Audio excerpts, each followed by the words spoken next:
Good evening. I'd like to call to order a meeting of the Finance Committee. On behalf of the committee, it was myself as chair. We have Councilor Gould, Councilor McGinn, Councilor Rossignol, and I will ask Councilor Melville to step in place of Councilor Manning Martin. Of course, all councilors are welcome to attend and join in this meeting.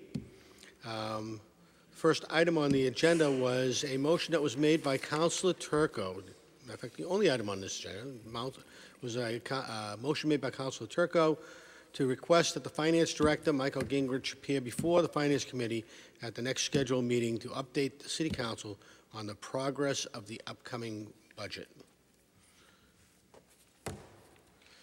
Mr. Gingrich. Thank you. The mayor has some prepared remarks. He's left the building, but if there's any questions that you have, I could answer before he gets here. Well, I guess sorry, Mr. Chairman, through you. Absolutely, Councilor Turco. Thank you. Through you to Mr. Gingrich. I guess the question is, and maybe the concern is, we're all watching the school committee meeting, and we see that the school committee budget hearings, and we see that they're in some dire straits and some tough times right now. And I think that we know that some of that's going to be put on this council at some point, along with our own budget. And I guess the question is, where are we financially with that, and up to and including the items in our packet tonight to be received for the shortfalls from this year's school budget. Where will we be, and what are we looking at on the city side for an increase in budget? So the request that's in the packet of $1.1 million is a request from the school committee to fund some shortfalls for this current fiscal year, which is anticipated to make them whole to close out their budget for FY19. The budget process as it's unfolding now, they came in with a $6.5 million requested increase on the city side. When the departments did their submissions, they requested an additional $4 million. So we were working off a $10.5 million increase, and we've been winnowing that down. The school committee's still a work in progress. They've made some headway on their end. And on the city side, we've reduced that $4 million to approximately $3 million at this point. Thank you. And the $1.1 million, that's coming out of reserves, out of the reserve? That's coming out of free cash, yes. Free cash. And so, by your estimate, am I right, if the school committee was lucky enough to whittle down their $6.5 million to $3 million, we're at $3 million, that'd be a $6 million increase from last year's budget? That would be correct. Right, and that's, remind me what the increase total was for last year. Do you have that number offhand for both? It was around five or six, yeah. So the tax increase would be, well beyond where it was last year. That I would say that we're working on looking at additional fees, additional revenues, a number of other items. Thank you, and the mayor is about to save you, Mike. I thought I answered all the questions. You did, Mike. You did. I guess it's more of a comment to the mayor as chair of the school committee and everybody here. Through watching the school committee meetings, I'm seeing it, and I believe seen it once, maybe more than once, but talk of transferring some of the monetary responsibilities of the school committee to the city side. And I think we've done that with school nurses, and we do the VOC budget. But I think in one particular instance that I remember, it's the fifth grade sports maybe may possibly be transferred to Parks and Recreation, or the Recreation Department. And I just, at this point, I wonder about adding additional burden to our side if they can't pay it and we can't pay it. I don't want to be the one that's responsible to say that I cut fifth grade sports if we know right up front that we can't pay it. So anyway, that's just one issue that I have, but thank you. Well, thank you, and I apologize for being a couple minutes late. I was trying to catch a couple of my daughter's softball game over at the new Higgins Fields, which are beautiful, and it's the first game pitching, so I'm apologizing for being a couple minutes late. Certainly a lot I could talk about regarding this budget. To that specific point, Mr. Turco, there was a couple of line items, intramurals. I think one was $8,000. Another one was $6,000 that were put on for potential discussion. Superintendent Murtagh just listed some items on a couple of different sheets to be reviewed as potential reductions or things that need to be discussed. Those were one of them. It was talked about to see if that could fit in the park and recreation budget. That was just brought up by me and others as possibilities. I don't think that is something that I'd be bringing to you. I was thinking more of the line of maybe trying to get sponsors for that to see if that could be a possibility for us, potential sponsorships for those sports and those intramurals. I wouldn't expect that that'd be something I'd be bringing to the City Council as a potential line item for us. Thank you, Mayor. Any other council? Councilor Gould. Thank you, Mr. Chairman. Thank you, Mayor. Mike, thank you. It's ironic when you people that read the newspaper and get this inkling about early retirement, and you know all it takes is somebody to say, "Wow, what's that? How does that work out?" I happen to have 2 phone calls today from friends that are thinking about it. I don't have the ability to wrap my head around how retiring early helps the city. You know, we still have to pay retirement. Is it because they won't be making the same dollars? If you'd like to address that, and is that something that is a real possibility, Mayor? Great question, and let me explain that. This has been talked about in the past. Councilor Turco has talked about it and enlightened me on some things that has happened over with at Massport and other places. So again, we're looking at every opportunity to try to bring in some revenue and to save some additional money to put towards education, public safety, all the different budgets that we're working on, the different departments. So one thing we wanted to look at was the early retirement option. For teachers, it does work. And the way it works is if you have a teacher who's 20, 30 years in, their salary increases because their positions are based on not only a set salary, but also steps and lanes, number of years times the different degrees they may have, bumps them up to certain steps and certain lanes that they are able to attain. So a teacher that's been in the system a long time could be making $90,000, just to come up with a round number to make it easy. You bring, if that teacher were to retire, a younger teacher or a new teacher comes in, is not at that quite step or lane, and they could come in at $60,000. So you could have, it's a situation commonly referred to as high out, low in. And in the past, there's been a number of retirements that allows us to have some revenue or have some income that would allow us to be able to use that money towards the budget. So you could make $30,000 on a retirement. It doesn't really work for union positions other than teachers. Let's say police officer, or a firefighter, a DPW worker, a librarian. They come in and their set salary is determined by union negotiations. It's not really affected by years of service. So a police officer retires and their base salary is $70,000. A new police officer comes in essentially at that number. So there's really no savings. If you don't fill the position right away, there could be some savings. But police officers and firefighters, I don't think that would apply. DPW, there could be some other departments where maybe we wouldn't fill a position where there could be some savings potentially. But there is real savings for teachers and administrators. So that's what we're looking at. I've received a number of calls. Some were from teachers, some were from other workers. And it was a situation where at the meeting I said that we're looking into all options. not only teachers, but other possibilities as well. So it was something I said globally that we were looking at all the departments, but really it's focused on teachers. And we can legally do that for, we don't have to spread that across the city. It can be done for a targeted group of employees. As Yes. you said, teachers. Okay, thank you, Mr. Mayor.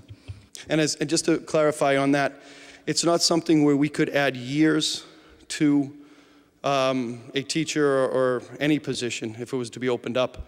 It's not a situation where we can add years. That can only be done through state action. What we can do is potentially come up with a number and offer them that buyout for them to retire.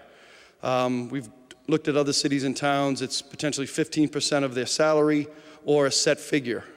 We haven't got to that point yet as to determine it, but it's not where we're adding years. I want to be very clear. It's just a monetary figure that we would establish. Councilor Rosington? Thank you, Mr. Chairman.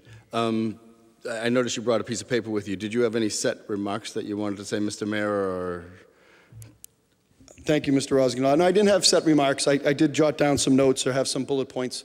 But I think many of you are familiar. It's every year we have the challenges in the budget, and every year there are things that happen, non-discretionary items that are significant that impact all of the budget. This year is very challenging, but I think I say that every year, but this year has been a very challenging one. Some costs were much higher than we expected. Just a couple of the ones, and I think some of you are familiar with, or all of you are familiar with these. But we're looking at a $1 to $1.5 million increase in our health insurance premiums. They went up 6% this year. A 4.5% increase in our payment to the retirement system, and that's approximately $400,000. And that's just a bill we get every year from PERAC, the Public Employees Retirement Association, notifying us of what our bill is. So it's just payment of salaries or the retirement from those that have retired. An increase of $650,000 in debt service, and that is the principal and interest on all of our outstanding bonds.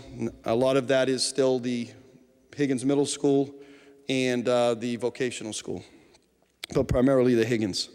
6% increase in the assessment from the North Shore Essex Vocational Technical School. That's approximately $1 million. We were notified that, $250,000, $250,000. We were notified that there were 89 accepted students out of the 8th grade Higgins Middle School. That is higher than what we've been typically getting. We've been averaging around between 70 and 80. Now that doesn't mean all 89 are going to go to the technical school, but those were accepted. So if one of them were not to go, it would open back up, and it could be another Peabody student, but they tell me that they don't look at cities and towns, and they just look at the next person on the list. Transportation costs, which is one that really hit us hard this year. And I just want to speak to this. I've mentioned it at the school committee meetings now a couple of times. There was a change in the law back a few months ago in which we have a number of students, over 100, that are homeless students or are in foster care. And what I mean by homeless is that they are in group homes or they are in hotels, and they are Peabody students. And once a child starts here in Peabody, they're at one of the elementary schools or at the middle school, if they move to a different city, out of the city of Peabody, they move to Stoneham, Wakefield, wherever, they have the ability and the right to decide to stay in the Peabody school system. We are required to go and pick that student up wherever they go. Some are very close, some are not close. So we're required to go and pick that student up and bring them to Peabody in the morning and in the evening. And there's a cost to that. Now the cost used to be paid for by the state. That was a state cost. There was a decision and the law was changed where now it is completely on cities and towns. So it is now our obligation. It's mandatory, non-discretionary, we have to pay. And that's coming up on $500,000 that, again, was not expected. And then the special education costs have significantly gone up. We are working on some numbers now with the school committee, but we're looking at $1 to $1.5 million increase for special education costs. Could be a little bit higher as we look at some transportation. But those costs in total are non-discretionary, mandatory costs that are not negotiable. Those are what they are, and they are without question having a major impact on our education budget, but really all of our departments. We've been meeting now in the school committee. We've had 3 or 4 meetings.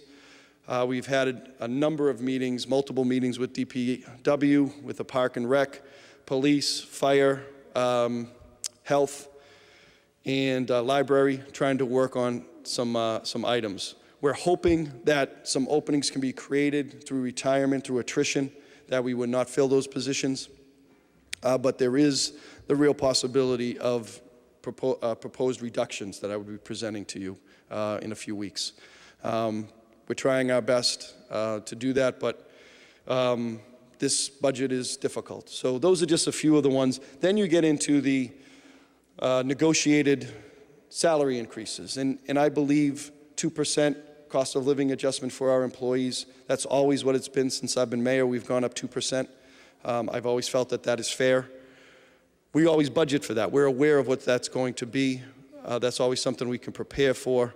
Just some of these additional costs are ones that were higher than expected, and some of them were not even on our radar.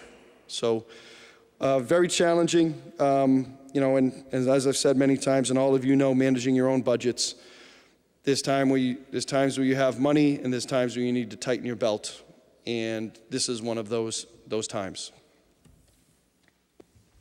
Thank you. I'm just going to make a statement, and then I'm just going to ask a couple of questions. Once again, the state, in its infinite wisdom, comes up with programs, fund those programs in the beginning, and then drops it like a hot potato once it becomes too expensive for the state to handle. Another unfunded mandate, that busing program, which I do think is important, and I know of a few students that they travel as far as Lawrence to come to Peabody because their siblings are here.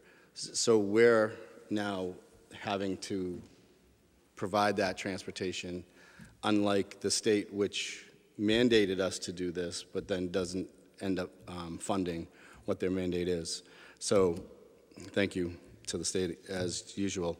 I've been following the school committee meetings pretty intently. One of the recommendations at the last school committee meeting was change in the PT, OT, and speech. I know that one of our issues right now is out-of-district placement and how those costs have skyrocketed. My fear, and I'm by no means going to step on the school committee's toes, they're going to have to go through a daunting task as far as whittling down what the number was to what it's going to end up being. That one particular note really scares me, where we're looking at out-of-district placement and how much that costs. And if we whittle down special ed, especially when you're talking about PTOT and speech, that more students don't end up choosing out-of-district placement because we're not providing the services here in district. So that's one piece of caution I would just give you, Mr. Mayor, when you're talking about those services.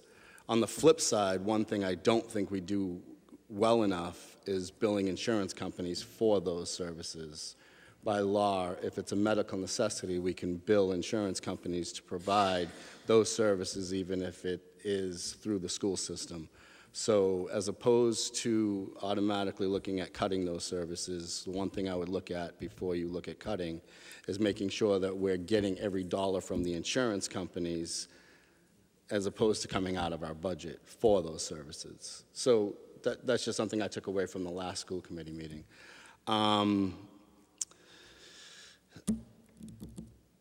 Lastly, when Mr. Gingrich was before us, right before you had spoke, he talked about the city budget and a possible increase of $3 million. Do you know what the major driver on the city side's budget is for that increase? Well, always the major budget driver is salaries and health insurance. 70% of our budget is directed towards salaries and health insurance. And that's all cities and towns. It's personnel.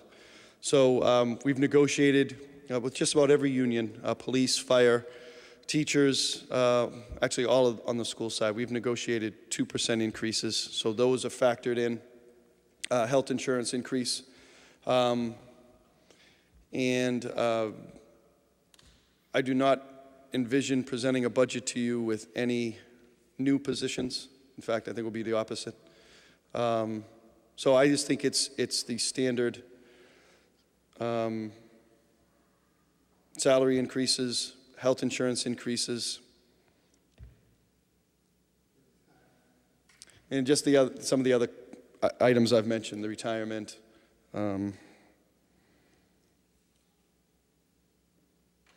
Those are the big ones. Thank you. Thank you, Mr. Mayor. Council Melville. Thank you very much, Mr. Chairman. Mr. Mayor, you had put out basically some information about the budget and, presented what you're faced with. If I remember correctly, it was a capital debt, it was like $650,000. Was that additional for this year, or is that's additional? Good question. That's the additional for our debt service. That's the amount up from last year. Okay. And is that based off of the capital improvements for the water that we had approved, or is there any particular project driving that, or is that just we hit that number? No, based we've hit that number. We're at the peak couple of years here with the Higgins debt and just some other projects that we've done. But no, that's not. In fact, I think it will be upcoming meeting here shortly that we'll be presenting the Water and Sewer Enterprise Fund, that we're shifting everything over into that, which I think is a long time coming and a good decision on the city's part. So no, that does not factor into in the water. Okay. Can you give us 1 second? Yeah, sure.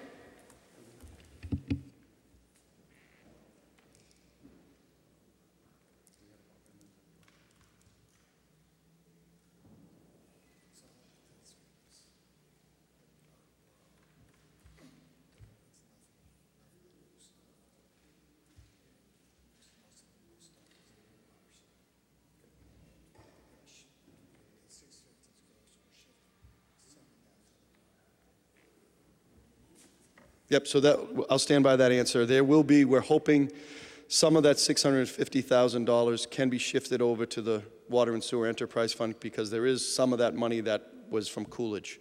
So there might be a piece of that $650 we'll be able to shift over to that.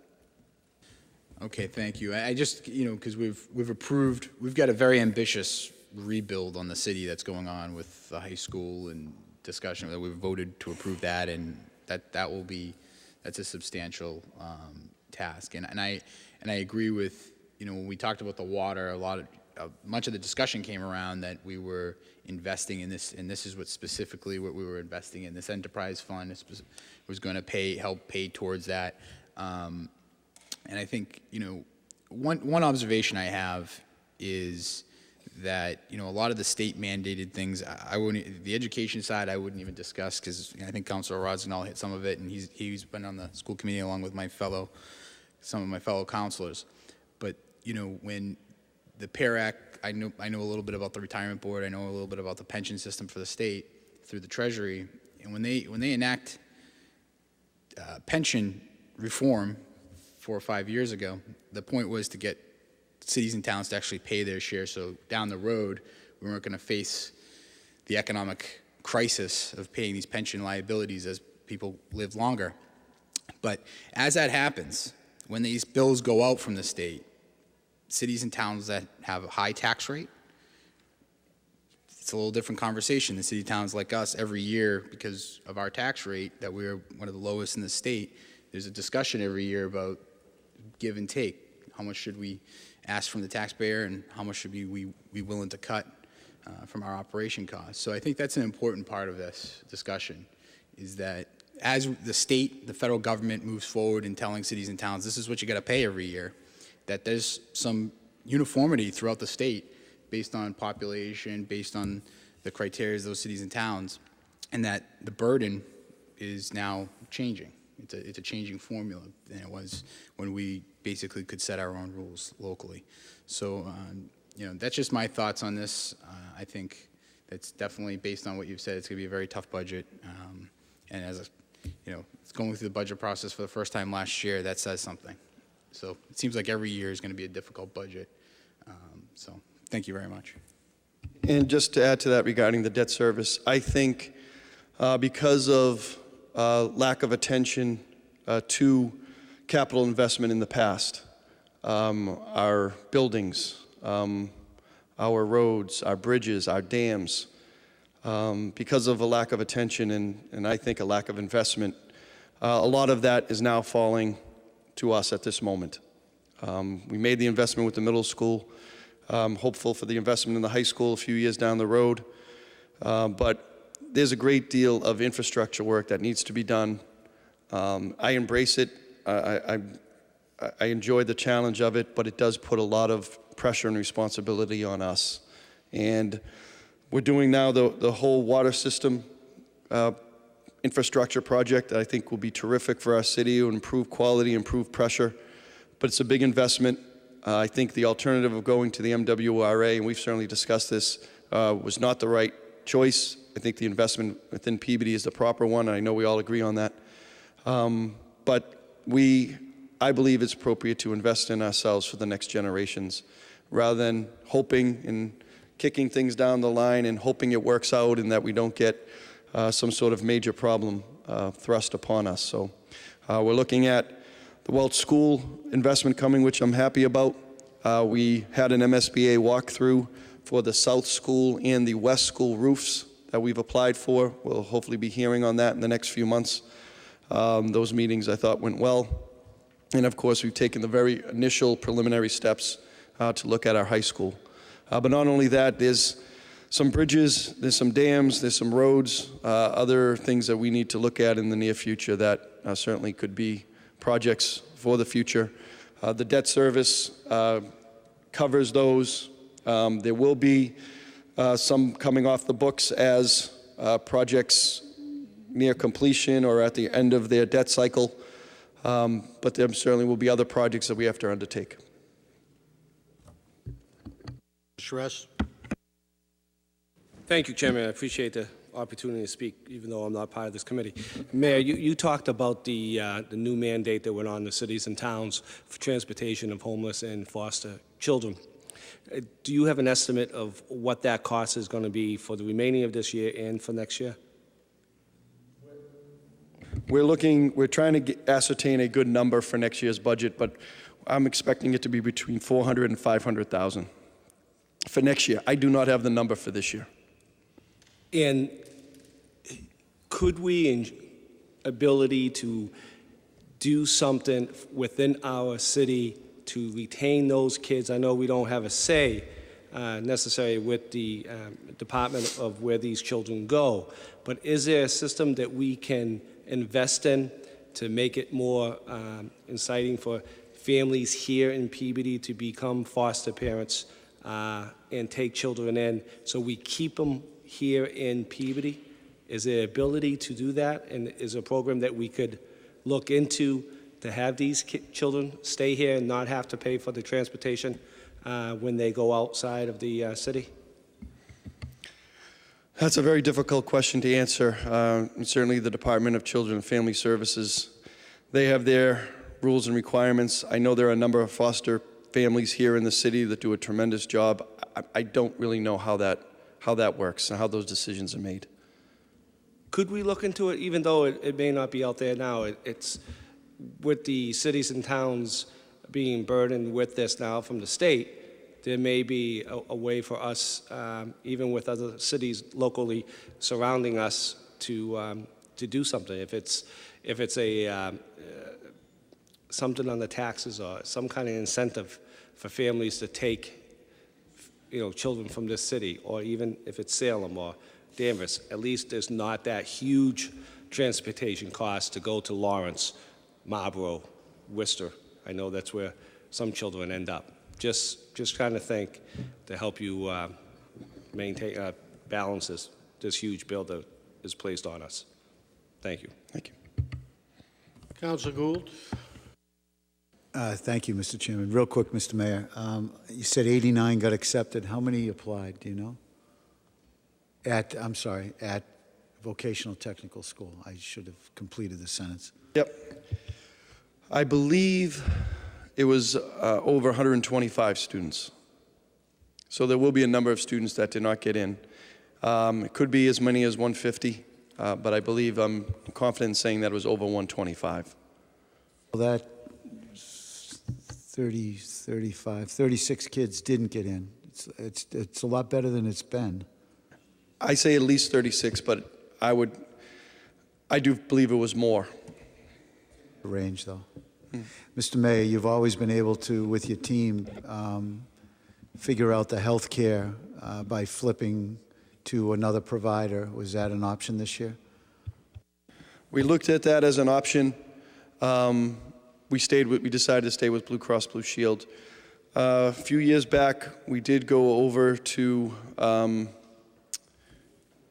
the GIC, State GIC, Group Insurance Commission. That worked for us for a couple of years, but their rates have skyrocketed as well.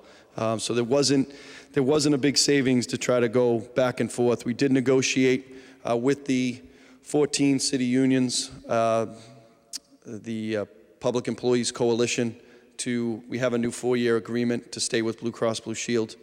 There was an agreement to change some percentage points on the split between the city and the employee. So that'll be taking effect as well. That I think will help in the future. Thank you, Mr. Mayor. Thank you, Chairman. Councilor Turco. Thank you. I'll be brief because I already spoke, but I just wanted to say through watching you, Mayor, and I've said this to you privately in the school committee, I think that you guys have some tough decisions to make on that side, and you've done a phenomenal job at this point. And I know that it's nickels and dimes at a time that you're trying to whittle the budget down and still provide an excellent education for the students. So I thank you for that, and I did want to say publicly that for those that haven't watched it, it is an amazing procedure to go through. With that, it was the primary reason why I had asked for you to appear with Mr. Gingrich tonight, in hopes that maybe we as a council could get our budget a little bit sooner than we typically do, because we know that we're going to have to make those same tough decisions. And I'd like, some additional time to really look at this and kind of digest what we're facing. So thank you. Thank you, Mr. Turco. And if I could just respond briefly to that. So at the last meeting, I proposed a 4.1% increase to the school budget. That's $3 million. Was presented to us a $6.5 million request. That is not something that is workable for the city, not something that is sustainable for the city. So I do feel like we have to hold the line. 4.1% increase is a big investment. It'll be a bigger investment than other city departments that you will see coming forward. Because again, I think education, public safety, those are the important investments to make in our future. One thing we are looking at, and I wanted to state this tonight, since 2015, we have added 50 positions to the school budget. Take an estimate on the salary, there's multiple $1 million that have been added over the last few years in positions. So we are looking at reductions. However, I just want to be very clear that 50 positions from 813 to 863 have been added to the school budget since 2015. That's not sustainable. And how many students have we lost? And our enrollment has gone down. At the high school, it is down considerably, to the point now where our high school enrollment is lower than the number of students we have at our middle school, primarily because of the Essex Regional Technical School coming on board.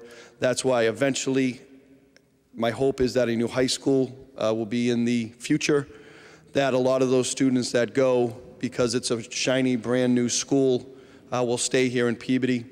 This year we're paying $4.7 million for those students to go to the school in Danvers. And I'd love to be able to keep some of those students here. That school provides incredible offerings, so there will be some students that go there no matter what. but I do think there's opportunities to bring back maybe some vocational to our city and have an excellent institution for learning, just like we do with our middle school. And that would keep some of our students here and, again, keep the money here. Councilor Rosington. Thank you, Mr. Chairman. I'll be brief. One of the things I was just thinking about when we were talking about transportation, and you're talking about our homeless population, if they go elsewhere, it's mandatory that they get bused back to Peabody. But in the state's infinite wisdom, they have a rule on their books that nobody can be in a bus more than 30 minutes. I believe it's either 30 or 40 minutes. And that's why we have bus routes, and that's why we canvass buses all over the city, so that students don't have to be on a bus for an extended period of time.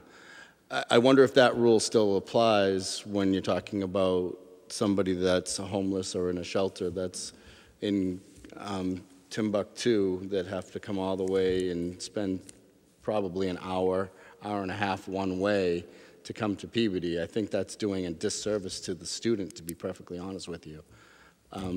So just my 2 cents. Thank you. If I could, Mr. Chairman, one other thing I wanted to share, and this has been a very important topic we've been discussing at the school committee meetings, is about school choice and open enrollment. School choice is the ability for a student outside the city, another community, to ask to come to the city of Peabody. Some years ago, it was probably my first term, 5-6 years ago, we had about 75 students leaving the city, and we weren't taking in students. When a student leaves the city, we pay $5,500, $5,500 to whatever city that child goes to.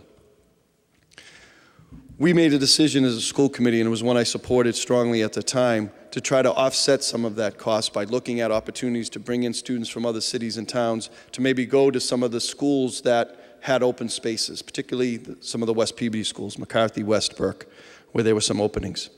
Now we're at the stage where we have 111 students coming in to Peabody, and we have 60 going out. So now it is a position where we're bringing in more than we're putting out. However, what's happening now is we're receiving $5,500 for each student that comes in. Our budget is $74 million, just to use round numbers. We have approximately 6,000 students in the system. That's $12,000 per student, roughly. We're getting $5,500 in, but we're basically moving forward with $12,000 per student, if that makes sense. The numbers don't work. I've asked to hold that at least for 1 year because I don't think that is sustainable either. And so we're looking at that, we're discussing that. The students that are already in the system would stay a part of the system. The other thing that I've recommended is that any teacher or educator, administrator that lives outside the city that comes to Peabody, that their child would be a part of the system. Brothers and sisters of students that are already here would continue to be part of the system. But I think we have to take a break, reassess where we are, work on our budget, and then maybe make the decision next year if we want to. Open enrollment is slightly different in that open enrollment is a student from West Peabody that wants to go to the South School or the Brown School or the Center School. We allow for open enrollment for a potentially student to go and transfer to another school. Again, we allowed that because we were trying to take some of the burden off schools that are approaching capacity to maybe go to some of the schools that are have some openings, some room in their classrooms. So again, that's something we're looking at as well, if that's a program we should continue. That's been a big discussion in the committee meetings as well. So everybody's had a chance to comment on the issue of school choice. For 8 years, when I was on the school committee, we voted against school choice for just that reason. We never could make the math work. You couldn't get enough kids in to offset the cost of what you were paying for the kids that were coming and the amount you were paying out. So we voted no on school choice for at least all those 8 years that I was there. And we always had open enrollment, but we took the open enrollment at the burden of the parent. So if the parent wanted to bring their child to a different school, if there was space available, we allowed it, but they had to transport them, so there'd be no increase in transportation costs. The issue of special education, I think my second year on the school committee, we were at 26.2% of our population was in special education, which was well above the norm in the state. And we found that our out-of-district placement was significantly higher than any other city in town. We were called before the council at the time to give an accounting for why that was, and we had found out that our special education director had eliminated programs within the city thinking that they could save money, when in effect it was costing us more money because of transportation costs. And based on the Massachusetts state law that requires the best possible, not just whatever's possible, we sort of had people going, sometimes an hour away in private transportation. And the way we wrestled that was to come back and basically pull programs back in. In particular, speech therapy became very popular at that time, as well as hearing. And we aggregated a program at the McCarthy School to lower the costs. I think the unfortunate thing of most of these is that the impact, that won't help you much today, because the horse is already out of the barn and things are already happening.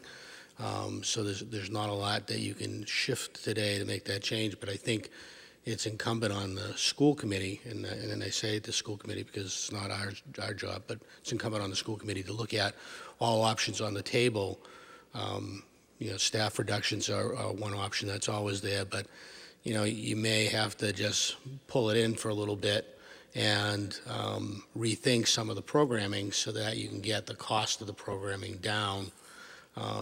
I would hope that they look first towards, because I've been watching the meetings, I would hope they would look first towards non-providers, non-service providers as the place to trim it, if you have to trim it, because the last thing in the world, the rumors of half-day kindergarten and loss of reading specialists, if I could roll those tapes backward and tell you the fights that we had to get those programs in place, that's not, as a citizen, that's not, forget as a counselor, but as a citizen, that's not very tasteful for me, especially with the importance of early childhood education in the progression of a student to success. So I'm only hoping that those things are maybe brought up, but move forward and maybe take some focus for the future on redistricting, consolidation within, especially if the population's down, having fewer buildings, which brings a lot of cost off the rolls, getting rid of the buildings that we no longer need, so that we get those off the rolls, and really focusing on some longer-term solutions. I don't think there's much, in the short term. My hat goes out to you, because I know it's not going to be easy. It's going to be a big pill for people to swallow. But I look at 6% health increase. To me, that's as predictable as anything.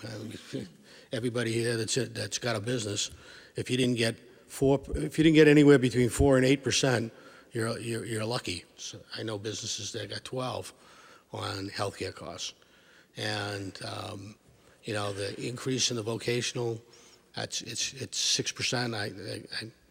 Based on the number of additional students, and we've been asking for more students to be allowed there, so we kind of pushed our own button. The one thing I would like, and I'd ask it from Mr. Gingrich, is before we get the budget, and maybe by the end of the month, actually right after the end of the month would be perfect, because you'd have 11 months of the year. If we could get a status of appropriations encumbrance, so that we know where we stand. And if it's possible, I know with the new system, the new accounting system that we bought, it's possible to get that in Excel format, so you can do some predictability on some of that. From a forecast perspective, we at least would all have an idea as to which things rode the budget, I understand you've given us a list, but it's nice to see by department where they rode the budget over, and what specifically within the budget went over, because it also plays another purpose. If a supplemental budget is approved for the school committee prior to the end of the year, then we haven't done a sweep of the city accounts on the unencumbered funds. So in effect, you could be approving a supplemental budget for $1 million to pay off the school's deficit and adding to the reserve. If we're going to pay off, I don't think we should be adding to the reserve at all, with sweeps from the different accounts, because I know at the end of the year, the last thing that we do is usually sweep every account, and you take the money that is unencumbered and unable to be encumbered and move it back into the free cash availability. So I'd like to, at least have an eye on the status of appropriations, and that would give us some perspective if there's any possibility of that. There may be none, but it would give us some perspective on that. And then I would say to Councilor Turco, who's concerned about not having enough time, I'm ready to commit whatever number of nights are required to go piece by piece, item by item. I did come from the school committee, and I was used to having literally tens and 20s of meetings, some that lasted into 3 or 4 o'clock in the morning, as a result of the budgeting process. And I think it's fair that everybody here should have a look at it. We can't say what goes in, but we can say what comes out. So it's important that everybody have enough time, or feel they have enough time, that we don't have to sweep it through in 2 nights. I mean, initially we'll propose the 2 nights, but I want every council to know that I'm willing to commit whatever number of nights you would like as a group to meet and look at, and we can go department to department, line by line. So, Mike, I'm not going to make that as a motion to ask for that, but if we could just get that on, say June 1st or June 2nd, whenever you close the month. That way we have it in hand and we can start the budget cycle with a fair view of where we stand. That's it. If there's nothing else, I would ask for a motion to adjourn this. Motion to adjourn. So moved.